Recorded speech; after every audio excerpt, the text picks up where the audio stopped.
Antes de começar, preciso fazer um aviso importante. O conteúdo deste vídeo aborda violência doméstica extrema, tentativa de feminicídio, abuso psicológico e mutilação física.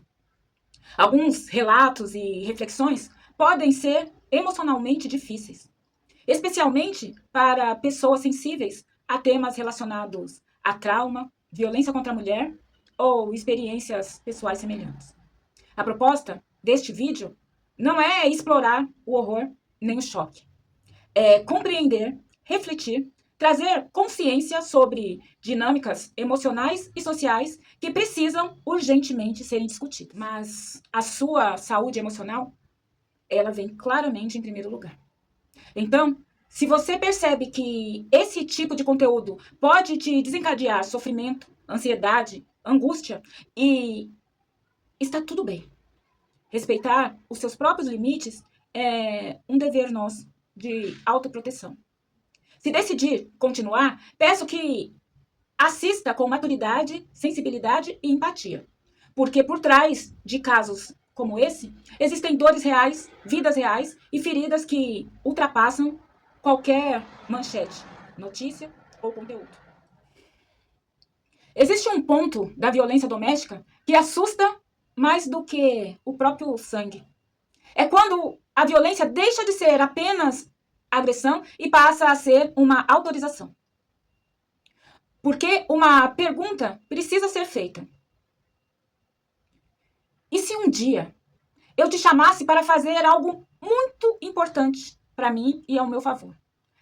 Até onde você iria para realizar este meu desejo? Até onde alguém vai por amor? Eu te pergunto, até onde alguém vai por submissão? E ainda fica aqui preso na garganta a pergunta, até onde alguém vai para provar lealdade? O que significa uma relação na sua visão? E eu quero dizer que eu sou fiel às minhas relações. Porque talvez nós tenhamos romantizado muitas coisas perigosas demais. Uma relação íntima com uma mulher muito mais jovem pode ser amor. É claro que pode. Mas, em alguns casos, pode esconder outras coisas. Necessidade de poder, medo de abandono, necessidade de admiração, terror da própria fragilidade. Porque existem, sim, pessoas, homens, mulheres, que não suportam ser contrariados, não suportam serem desobedecidos, não suportam perceber que uma outra pessoa ao seu lado é um ser humano independente. E então, o relacionamento deixa de ser um encontro e vira uma espécie de hierarquia. E aqui, nós vamos contar a história de 3 pessoas. Entre essas 3, um era um casal e outro eram 2 irmãos. E nesta intersecção relacional, a pergunta mais perturbadora, talvez e provavelmente seja, de onde nasce a violência capaz de atravessar pessoas ao ponto de ferir e marcar a vida de alguém? Quem deu a um ser humano o direito de comandar uma relação afetiva como se as pessoas dessa relação fossem sua própria propriedade? E quem é que dá ao outro o direito de atravessar limites mais básicos da existência humana e transformar a dor de uma pessoa em uma demonstração de lealdade? São muitas perguntas, eu sei.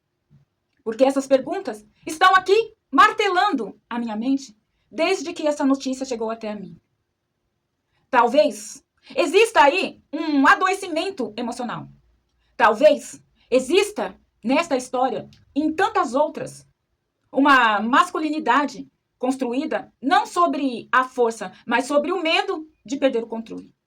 Quando é que um homem aparentemente normal, comum, mais velho e por isso a gente imagina que emocionalmente dominante, que segundo alguns relatos parecia precisar reafirmar constantemente sua autoridade dentro daquela relação e quiçá dentro de outras.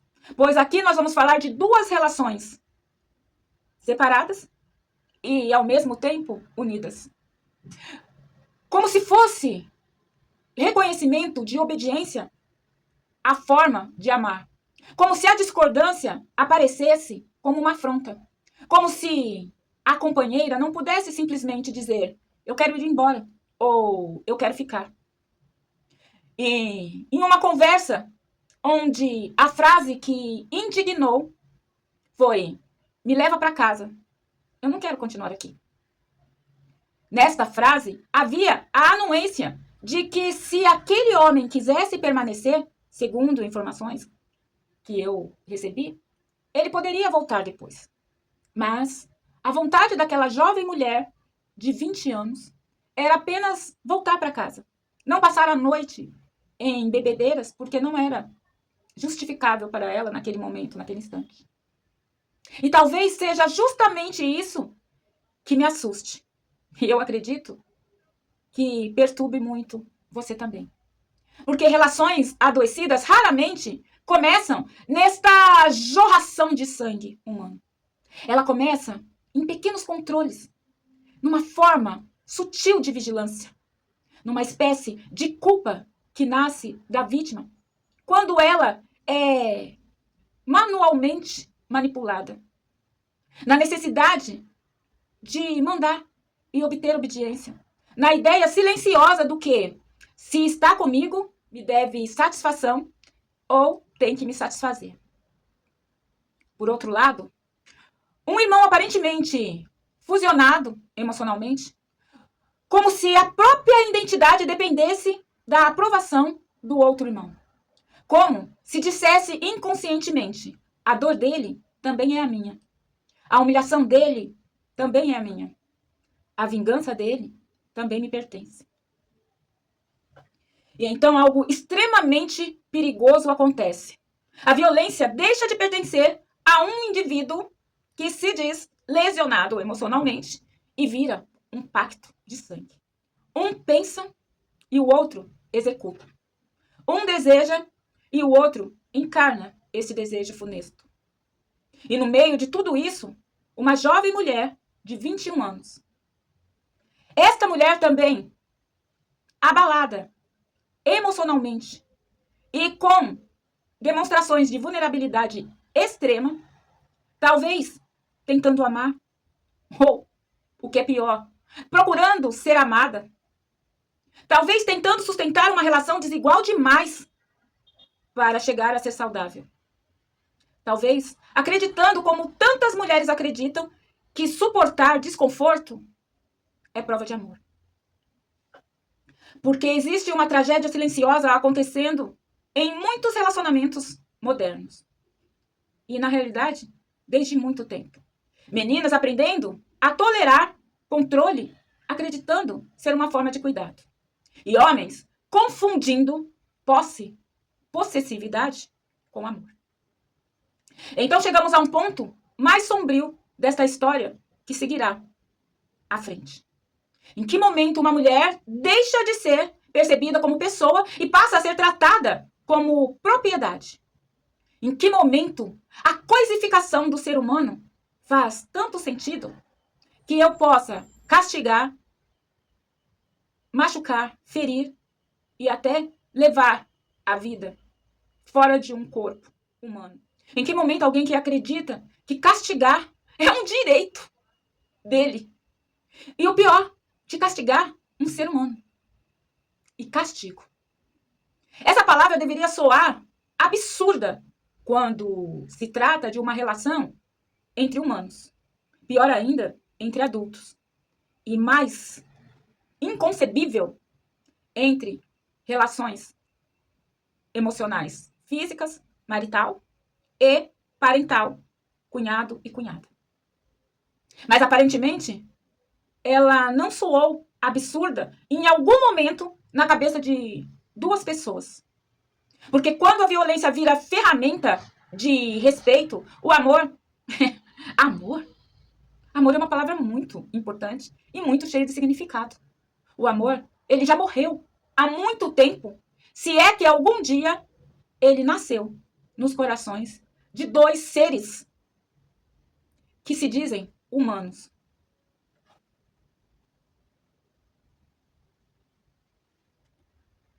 O que sobra na cabeça perversa de algumas pessoas é o desejo de provocar medo, humilhação, submissão e, com certeza, provavelmente falando, pois desconheço esses seres humanos, estou comentando coisas que vi nas notícias.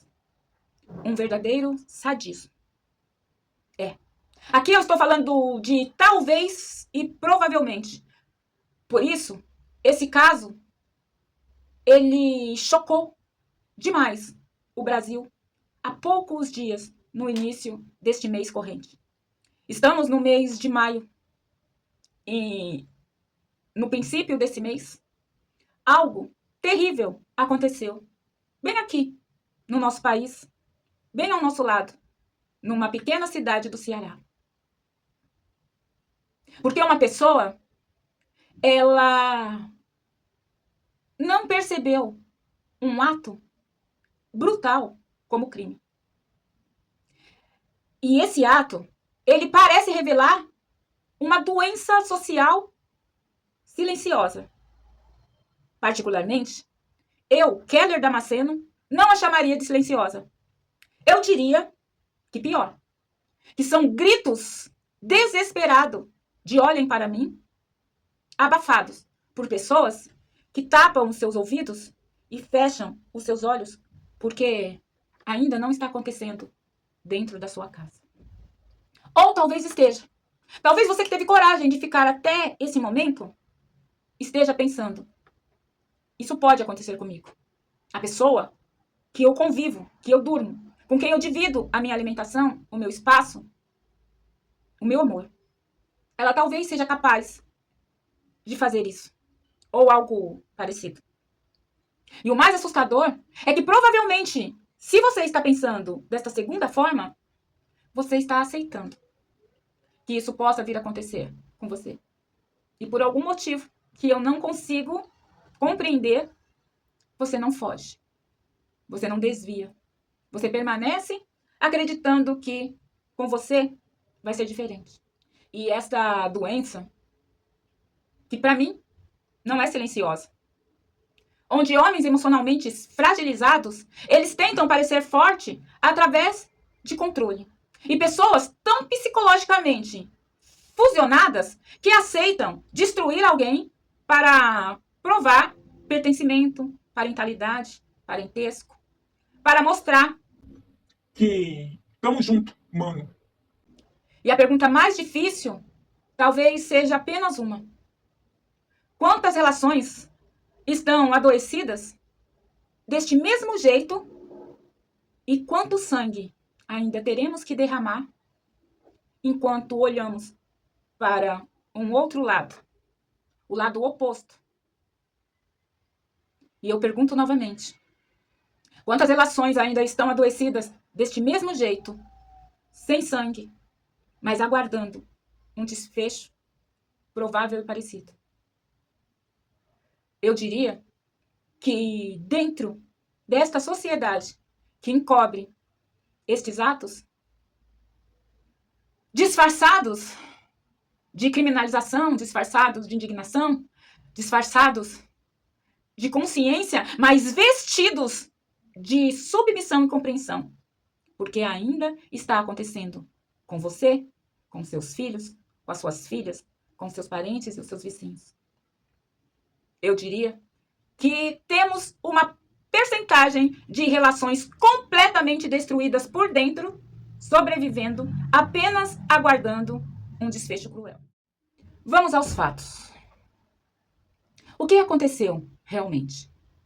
Aqui eu vou chamar de caso Ana Clara de Oliveira, mulher, cis, 21 anos, moradora de Quixerá, Mobim. Este é um dos episódios brutais, ou pelo menos mais um dos episódios brutais de tentativa de feminicídio, registrados recentemente no Brasil. Segundo as investigações, ela teve as mãos mutiladas em um ataque cometido pelo cunhado, supostamente incentivado pelo próprio companheiro, irmão de quem cometeu o ataque. O que será que aconteceu? Pelo que sabemos, e está aí passando em todas as redes de comunicação, o crime ocorreu no dia 1º de maio de 2026, feriado, Dia do Trabalho. De acordo com a Polícia Civil e o Ministério Público do Ceará, Ana Clara foi atacada dentro da sua própria casa com golpes de foice. O agressor direto teria sido Evangelista Rocha dos Santos, irmão do seu namorado, pessoa com quem Ana Clara convivia já há 2 anos. Esse com o nome de Ronivaldo Rocha dos Santos. E eu falo tudo isso pois esses dados são públicos. Segundo depoimentos e documentos publicados que eu pude ler e analisar, houve uma discussão antes do ataque. O namorado teria incentivado o irmão a matar Ana Clara. A agressão foi extremamente violenta e atingiram diretamente os braços, as mãos e também outras partes do corpo, sem dó e nem piedade. Uma das mãos de Ana Clara, 21 anos, foi inteiramente decepada e a outra sofreu cortes gravíssimos. Os 2 homens foram presos e passaram respondendo por tentativa de feminicídio. Isso para mim é muito incômodo.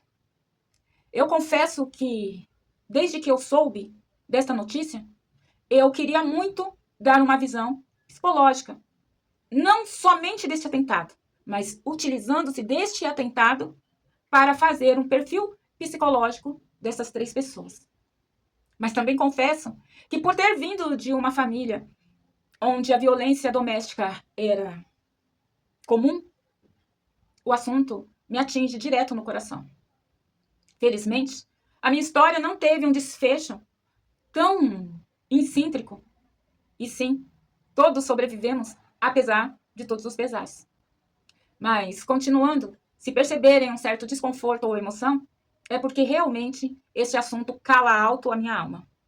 Mas continuemos. Ana Clara, ela foi transferida para o Instituto Dr. José Frota, em Fortaleza, referência em trauma lá no Nordeste.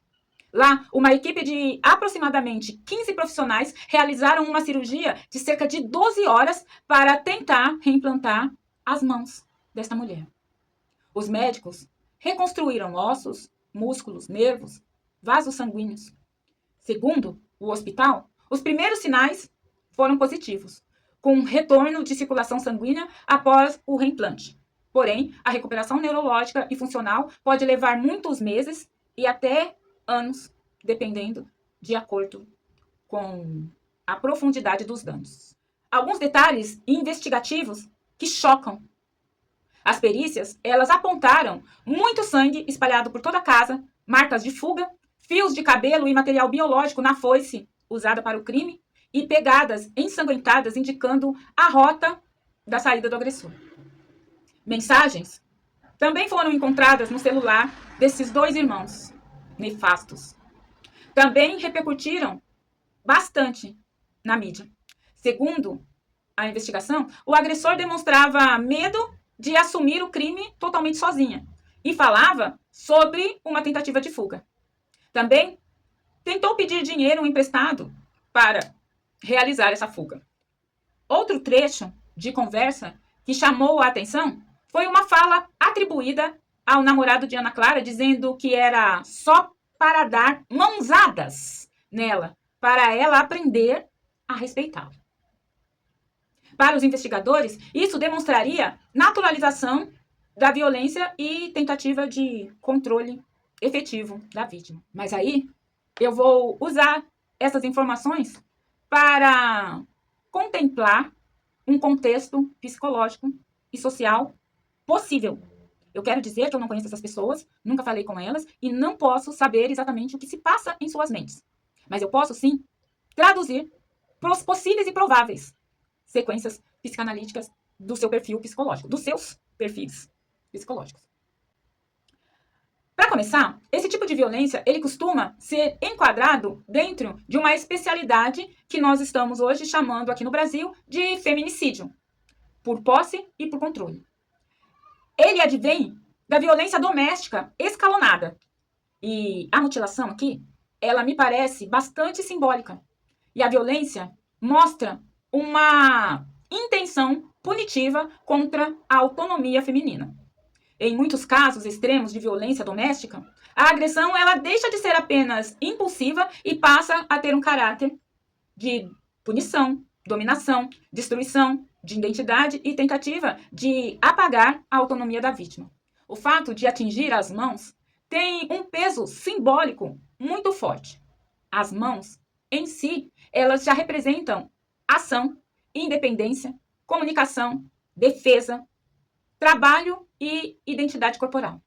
Em entrevistas repercutidas pela imprensa, Ana Clara teria ainda demonstrado medo de não conseguir mais se comunicar completamente com a mãe, que é surda. As notícias mais recentes indicam que Ana Clara sobreviveu. Segue em recuperação, passou por novas cirurgias e os acusados estão presos. A justiça aceitou a denúncia e tomou os irmãos como réus. O caso gerou forte repercussão nacional, por unir violência extrema, tentativa de feminicídio, mutilação, violência doméstica continuada e complexidade médica, que foi a cirurgia de reimplante das mãos desta jovem mulher. O que torna o caso particularmente perturbador não é apenas a violência, é a estrutura psicológica do ato. Porque isso não parece um ataque impulsivo, comum, mas tem sinais de violência punitiva, de sadismo relacional, de desumanização ou coisificação, de fusão emocional entre duas pessoas que tinham diferentes relações com esta mesma vítima. E, no entanto, uma mandou e a outra anuiu. E se por acaso a verdade for que um pediu apenas, vamos dizer, apenas para dar umas mãozadas, o outro assumiu uma dor que não era sua, uma dor alheia, ou talvez, no meio de tanta violência, ele se sentiu bastante fortificado para chegar ao extremo de tentar tirar-lhe a vida, mesmo vendo sua mão cair na sua frente, mesmo arrancando sangue, cabelo, suor, palavras de desespero. E ainda assim, segundo informações da própria vítima, ele só parou porque ela conseguiu ter forças para se fingir de morte. Este é um processo de validação mútua de agressão. Pelas informações divulgadas, o namorado apresenta ter sido o núcleo psicológico de todo esse crime. Ele não necessariamente foi o executor físico principal, mas parece ter funcionado como catalisador emocional, legitimador da violência e organizador simbólico da agressão. Isso sugere alguns traços importantes. A fala atribuída a ele de que era para dar apenas umas mãozadas para que esta mulher aprendesse a respeitá-lo é psicologicamente muito reveladora. Ela sugere sentimento de posse, crença de superioridade, necessidade de submissão da parceira e intolerância à frustração narcísica. Na psicanálise, isso aparece frequentemente em sujeitos com estrutura narcísica fraca, ego inflamado extremamente, mas também extremamente vulnerável internamente. Ou seja, o sujeito ele precisa controlar porque internamente sente ameaça constante de desvalorização. A autonomia da mulher passa a ser vivida por ele como uma afronta pessoal.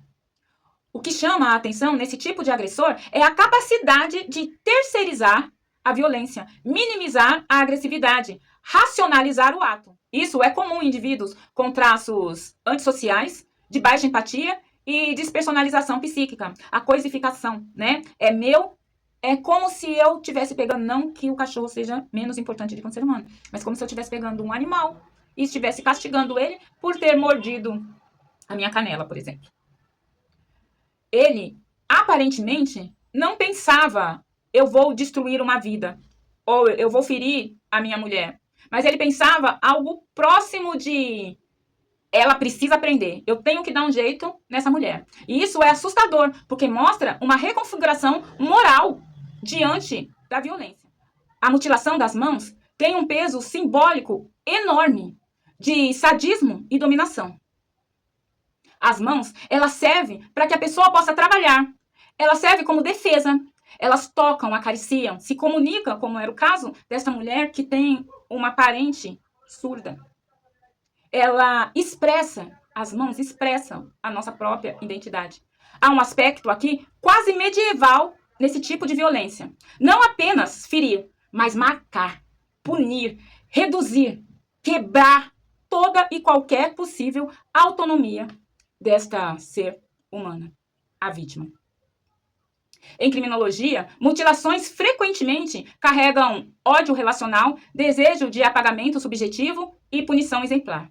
Não parece um ato apenas de matar, parece um ato de destruir simbolicamente aquele que lhe causa sensação de perigo. O perfil provável do irmão executor entra exatamente neste momento. Foi ele, o irmão do namorado, cunhado da vítima, que aparenta um funcionamento diferente. Ele parece menos organizador e mais braço executor, sujeito fusionado ao irmão, altamente influenciável. Mas isso não reduz a gravidade dos seus atos. Em alguns vínculos familiares muito fusionados, um irmão assume o papel dominante e o outro busca a aprovação, identidade, pertencimento. Isso pode produzir uma dinâmica perigosa. Um pensa e o outro executa. Na criminologia, isso aparece em pares criminosos, gangues, crimes familiares, duplas de homicidas. Existe frequentemente diluição da culpa, coragem emprestada, desindividualização da moralidade.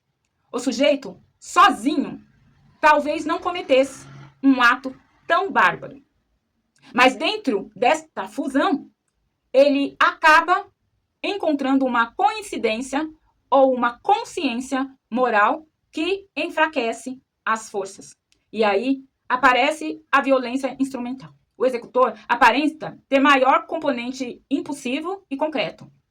A utilização da foice, ela sugere uma descarga agressiva e brutal, contato corporal e violento, e explosão primitiva. E aqui eu gostaria de fazer só mais um parênteses. Se, e somente se, a ordem foi, vai lá e dá uns tapas nela, por que a foice? Por que potencializar, se ele, já sendo homem, já tinha, por si só, muito mais potência de ferir sem precisar de uma arma, e de uma arma tão potente. Crimes com armas brancas, frequentemente, possuem maior carga emocional. E isso é importante de guardar. Maior proximidade afetiva e componente passional e corporal. Há algo muito regressivo nisso. A agressão vira quase uma descarga animalizada. As mensagens posteriores, segundo as investigações, elas mostram medo, tentativa de fuga e preocupação de não ser punido sozinho. Então, essas mesmas mensagens demonstram que da parte de nenhum dos dois houve, em algum momento sequer, arrependimento. Isso sugere alguém menos estruturado psiquicamente. Ou seja, o executor parece menos frio do que o irmão mandante. Não necessariamente menos perigoso, mas talvez menos organizado emocionalmente. No entanto, porém, entretanto e todavia, nenhum dos dois demonstra em momento algum que se arrependeram. Apenas que não queriam ser ou pagar, né, pelo ato de agressão e violência. Onde foi que a loucura de duas pessoas diferentes se cruzam? O ponto mais perigoso desse caso talvez esteja exatamente aqui, porque alguns crimes não nascem apenas de um indivíduo. Eles nascem de uma fusão psicológica. A validação mútua da violência. Um autorizou emocionalmente, vai lá e faz. E o outro executou fisicamente, sem sequer ter sido ofendido, humilhado ou incitado a cometer um crime. Apenas seguiu um comando. Vai e faça. E ele foi e fez. Isso cria um fenômeno chamado normalização compartilhada de brutalidade. Um espelha o outro. Um reduz a culpa do outro. Um legitima a agressão do outro. A moral individual desaparece. Vai lá e bate na minha esposa. E o outro foi e fez. Melhor, maior, de forma mais crucial e muito mais emocional do que deveria. Isso me assusta. É como se um pedisse, vai na padaria para mim, e o outro apenas respondesse, compra o quê? Pão. E ele, ao ver que havia pizza, ele comprou pão, pão doce e pizza, para agradar ainda mais aquele que lhe pediu um favor. Me assusta muito. Aqui também nós vemos um perfil de masculinidade baseada no domínio dos dois. Existe um padrão muito estudado em violências domésticas extremas como essa. A ideia de que o respeito feminino ele deve ser obtido através da força ou do medo. Quando isso se mistura com fragilidade narcísica, cultura de posse, impulsividade, misoginia, dependência emocional doentia e o resultado, ele pode ser, como foi esse, devastador. Aqui também nós percebemos uma dissolução total da empatia. O mais perturbador, em algum momento, Ana Clara deixou de ser percebida como pessoa e ela virou objeto de punição, alvo de raiva e símbolo de frustração desses dois homens. E quando o outro deixa de ser humano na percepção psíquica, a brutalidade pode não encontrar um limite. E aí, nós já vimos, né? Aqui temos mais um ponto importante psicologicamente falando. Nem toda violência extrema, ela nasce de uma psicose ou de uma loucura clínica. Muitos crimes brutais são cometidos por pessoas conscientes, orientadas, socialmente funcionais e capazes de trabalhar e conversar normalmente. O que existe, muitas vezes, é uma estrutura emocional adoecida, personalidade já violência, uma incapacidade de empatia, um narcisismo destrutivo, um sadismo relacional e um descontrole da impulsividade e racionalização da agressão. Isso assusta porque quebra a fantasia de que monstros parecem monstros. Frequentemente, eles estão dentro da sua casa, é o seu marido, seu namorado, é o seu colega, primo, irmão ou cunhado. Podemos olhar também, de uma maneira mais sensível, a diferença de idade entre o casal. A diferença de idade, claro que por si só, não define nenhuma patologia, mas em contexto de violência, ele pode revelar essa dinâmica de poder. Quando existe um parceiro mais velho, emocionalmente dominante, controlador, ciumento, com necessidades de que o outro mais jovem seja submisso, isso às vezes cria uma relação quase assimétrica. Não é uma relação de parceria, mas de tutela, posse e hierarquia emocional. Na psicanálise, isso pode parecer como relação narcísica de domínio, necessidade inconsciente de moldar o outro às suas próprias necessidades, busca por alguém mais vulnerável que o outro, o agressor, o mais forte, o mais velho, entre aspas, o mais sábio, ele possa influenciar. Em alguns homens com estrutura narcísica frágil, a companheira mais jovem representa o sistema que traz energia para eles através da admiração, da validação, da extensão do ego e da sensação do poder masculino.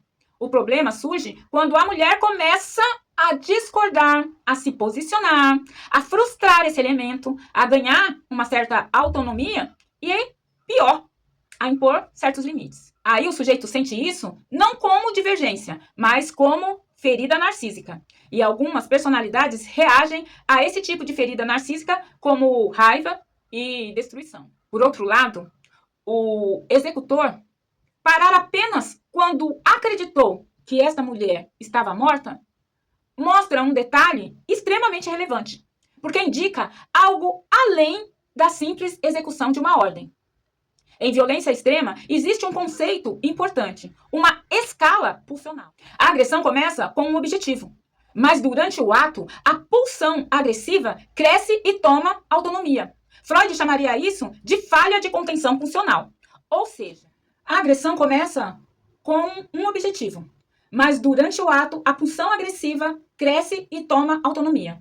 Freud chamaria isso de falha de contenção funcional, ou seja, a violência deixa de ser racional e vira uma descarga emocional. Isso pode acontecer especialmente quando existe raiva reprimida, identificação inconsciente, inveja, ressentimento, humilhações acumuladas ou prazer inconsciente no ato da destruição. Então, eu faço uma pergunta minha para uma resposta que talvez não queira calar. Então, o executor, ele parecia ter a sua própria raiva lhe movimentando? Psicanaliticamente, é muito provável que sim, porque a brutalidade descrita sugere um excesso, uma repetição, uma intensidade emocional, a perda dos limites internos. Quem apenas cumpre uma ordem tende a agir de forma mais objetiva. Vai lá e dá umas mãozadas na cara dela. Aquele que é executor vai lá e dá umas mãozadas. Mas lembre-se de que antes, se e somente se esta foi a ordem, antes ele se armou com uma foice. Ou seja, ele já não usaria as mãos para ferir. Ele já tinha o preceito de utilizar uma arma. Quem apenas cumpre uma ordem não age desse jeito.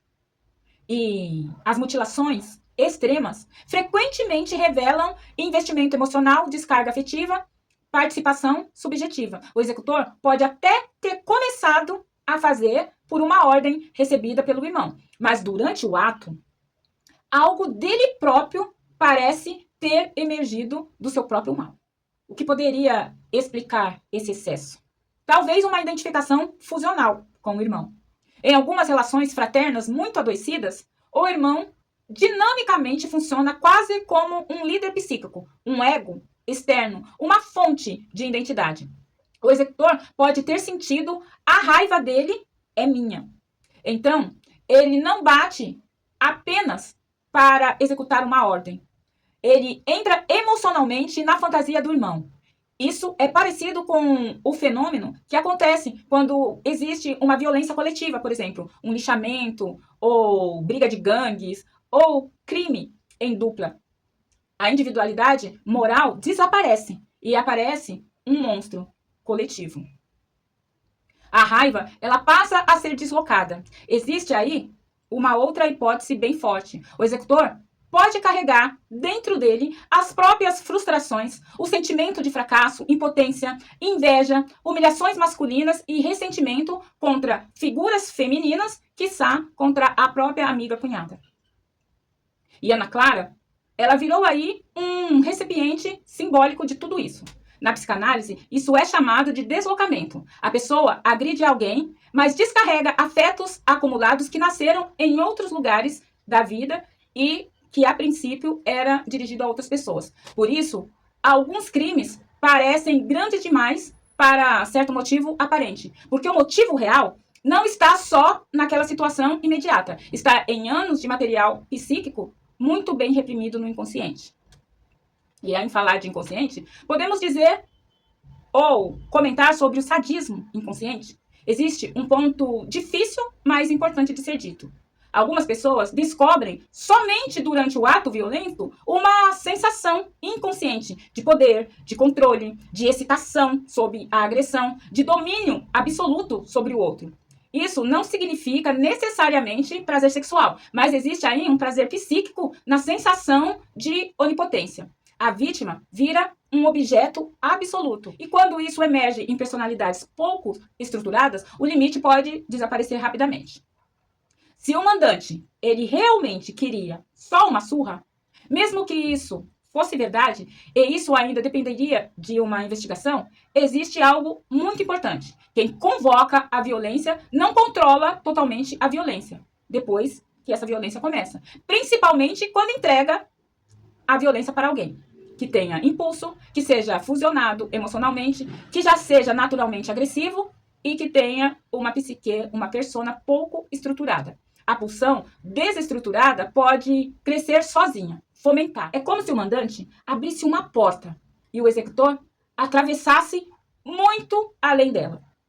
Eu diria, para que nós pudéssemos exemplificar em imagem, é como quando David Banner virar o Hulk. E aí, ele até passa pelo buraco da porta, mas ele leva a parede inteira com ele. O ponto mais sombrio deste caso, psicanaliticamente, o mais perturbador, talvez seja isso. Em algum momento, Ana Clara parece ter deixado de existir como um sujeito para dois homens. Ela deixou de ser uma pessoa, ela deixou de ser a companheira, a esposa, a mulher, ela deixou de ser cunhada e ser humano singular. E virou símbolo de frustração, objeto de punição, alvo de descarga funcional. Quando isso acontece, a violência pode atingir níveis extremamente primitivos, quase arcaicos. Por isso o crime choca tanto. Ele parece revelar não apenas uma raiva, mas um colapso da humanidade do outro dentro de uma mente agressora. Agora eu te pergunto, se a emoção era do namorado, companheiro / marido, por que este homem terceirizou este ato de terror? E isso pode revelar muito sobre a estrutura psíquica do marido. Porque muitas vezes quem manda não segue o impulso. É o mais organizado emocionalmente dentro de toda essa violência. O irmão mandante talvez não estivesse em um surto emocional. E esse é um ponto importante da gente falar. O executor aparenta ter entrado em estado funcional de violência, mas o mandante, ele pode ter operado de forma mais fria, estratégica e narcisa. Ou seja, a emoção não era dele. Não foi ele que foi ali afrontado pela esposa. Não foi a esposa dele que pegou uma pedra e tacou no carro. Não foi a esposa dele que estava dentro da casa dele. E por quê? Motivos? Porque raios. Este homem pega esta dita emoção, que deveria ser explosiva. Você quebrou meu carro, você me desobedeceu, você não é a mulher que eu desejo, então eu vou acabar dando umas mãozadas em você. E terceiriza isso, pedindo para alguém. Vai lá e dá umas mãozadas na minha esposa, na minha namorada, dentro da minha casa.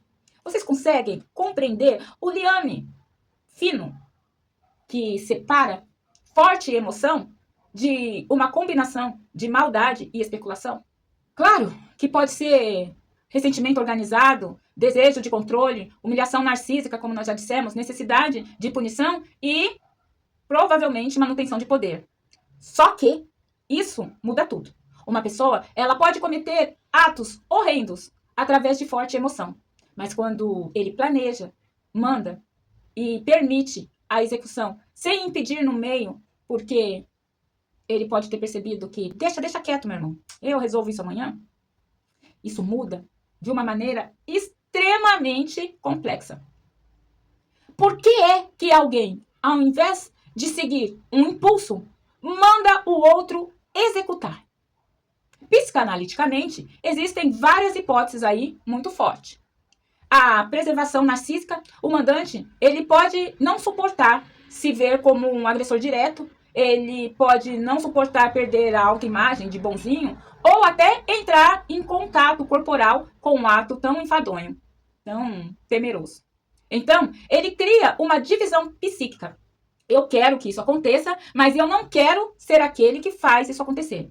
Isso é muito comum em estruturas emocionais narcísicas. O sujeito deseja a destruição, alimenta a violência, a autoriza, a incentiva, mas mantém distância física para preservar a própria identidade interna. E isso é uma espécie de violência sem sujar as próprias mãos.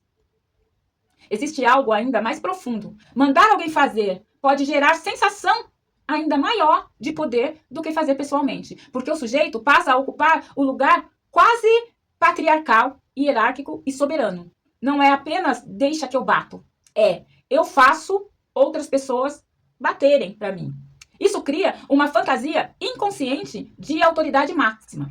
Na psicanálise das estruturas perversas, isso pode aparecer como erotização do controle, prazer narcísico da submissão do outro e necessidade de dominar as pessoas e as situações. O irmão executor vira extensão da sua vontade. Existe também aí uma hipótese muito mais simples. O mandante talvez não tivesse estrutura emocional para sustentar o ato diretamente. Isso acontece em sujeitos controladores, verbalmente violentos, manipuladores, mas que não toleram o impacto real da agressão extrema. Então precisam de um instrumento. Isso, é claro que não diminui a periculosidade, às vezes até aumenta, porque revela a capacidade de manipular, de usar terceiros e de instrumentalizar vínculos afetivos. E aonde é que o irmão entra nisso? Aqui talvez esteja o núcleo mais sombrio de todo esse caso. O irmão pode ter funcionado apenas como extensão funcional do próprio irmão mandante. Como se o executor fosse apenas aquele braço agressivo, aquele representante da sua violência, o ego auxiliar destrutivo. Isso parece, em vínculos fraternos, muito fusionais. O irmão dominante pensa, deseja e estimula, e o outro executa, valida e age. É quase uma divisão psíquica de uma única violência. E como eu disse, se a casa era dele, a mulher era dele, esse detalhe, ele passa a ser muito importante psicologicamente falando, porque em estruturas de posse narcísica, a mulher deixa de ser percebida como um sujeito autônomo. Ela passa a ocupar o lugar de patrimônio emocional, extensão do ego e território psíquico. Então, o raciocínio inconsciente pode ser algo mais ou menos como: ela desrespeitou a minha autoridade dentro do meu território. Isso ativa nessas cabeças doentias humilhação, perda narcísica e sensação de enfraquecimento masculino. Em alguns sujeitos, especialmente com traços narcísicos, paranoides, antissociais e perda de controle, gera o desejo de restauração violenta da hierarquia. Então, por que não fazer sozinho? Porque talvez o objeto dele não fosse mesmo apenas ferir Ana Clara. Talvez fosse também provar que ele tinha poder entre os irmãos, testar a lealdade, enfraquecer o fato de que Ana Clara estava em uma região que pertencia a ele, criar uma certa cumplicidade criminal, dividir a culpa e consolidar todo esse domínio familiar. Isso é muito importante. Crimes em dupla frequentemente criam pacto traumático. Depois do ato, os dois ficam ligados, cúmplices, presos psicologicamente um ao outro. O segredo compartilhado vira uma cola psíquica. Aí, nenhum dos dois é culpado, porque se um for culpado, o outro também será. Um protege a culpa do outro. A diferença emocional entre esses dois seres. O mandante, na minha reles opinião, ele aparenta um maior controle emocional, violência mais narcísica, racionalização, manipulação e domínio. Já o executor aparenta mais impulsividade, descarga agressiva, fusão emocional e perda de limites. Um parece mais organizador e violento e o outro encarnação da própria violência. O ponto talvez mais perigoso psicanaliticamente exige algo muito perturbador em sujeitos que não executam diretamente, mas conseguem fazer outras pessoas executarem por eles. Porque isso sugere uma capacidade de indução, dissociação moral, realização humana, frieza relacional. É o tipo de funcionamento onde o sujeito mantém aparência de racionalidade, sensação de inocência parcial e distância emocional do horror que ele mesmo ajudou a criar. E isso pode ser psicologicamente muito mais sofisticado e, às vezes, muito mais perigoso do que a impulsividade explosiva do irmão executor. E para finalizar, existe algo que precisa ser dito com absoluta clareza. Nenhuma análise psicológica, psicanalítica ou social apresenta aqui. Nenhuma análise psicológica, psicanalítica ou social apresentada aqui serve para justificar, condenar ou então absolver.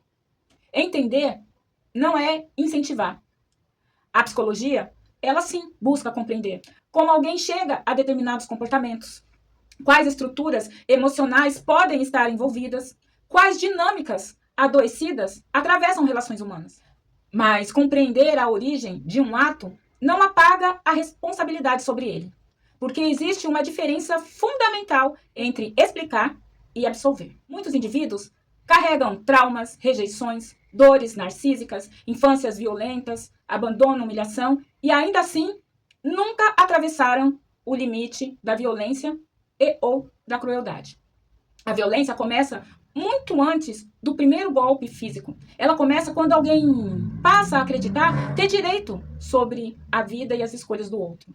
E é exatamente por isso que precisamos falar muito mais sobre coisas desse tipo. Porque o feminicídio raramente nasce do nada. Ele costuma ser precedido por controle, humilhação, ciúmes excessivo, vigilância, isolamento, ameaças, medo, manipulação emocional e naturalização da agressividade. Quando uma mulher perde o direito de discordar, o relacionamento já começou a ir pelo mau caminho. Quando ela precisa medir palavras para evitar explosões, o amor já está sendo substituído pelo medo, ódio e raiva. E talvez uma das maiores tragédias contemporâneas seja essa. Muitas mulheres ainda estão aprendendo a sobreviver em relações que deveriam ser lugares de acolhimento. Mas é um ringue de dor, ansiedade e sofrimento. E muitos homens ainda foram ensinados que fragilidade masculina pode ser escondida através de domínio por parte da sua superioridade na força física. Mas controle, gente, não é amor. Posse não é amor. Medo não é amor. Violência jamais, jamais, jamais será amor. Para quem não me conhece, o meu nome é Keller Damasceno. Eu sou psicanalista e analista corporal. Também sou terapeuta integralista. E este é o canal Corpo e Consciência. Aqui nós temos um espaço onde a psicanálise ela não fica distante da vida real.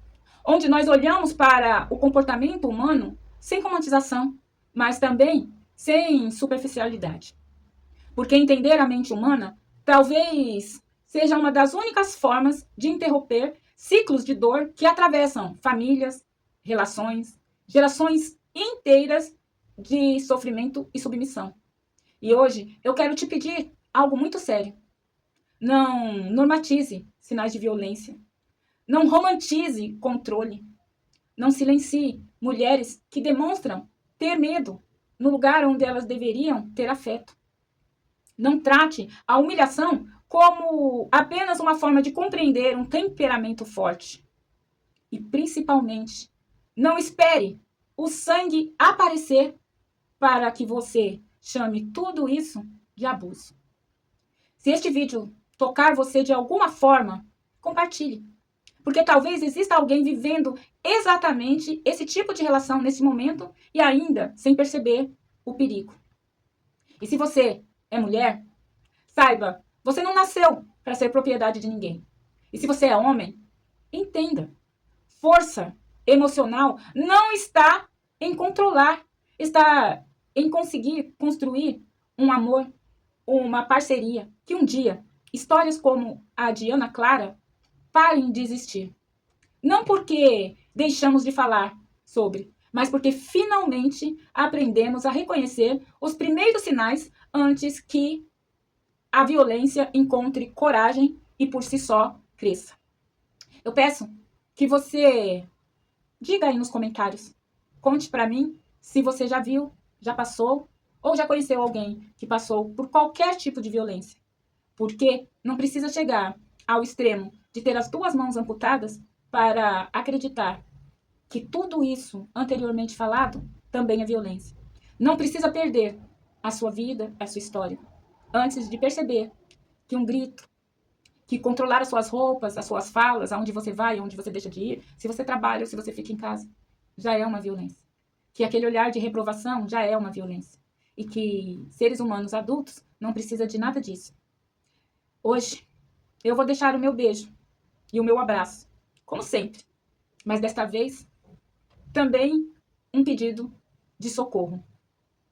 Vamos olhar a violência de uma maneira mais evidenciada.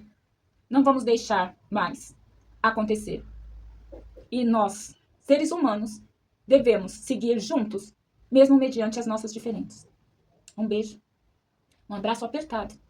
E eu espero o comentário de vocês, que eu vou responder, porque realmente, se vocês entrarem aqui e mostrarem a sua indignação, será um passo, um pequeno passo para desestruturar esta nova cultura da violência contra a mulher. Se você é homem, Me conta a sua diferença.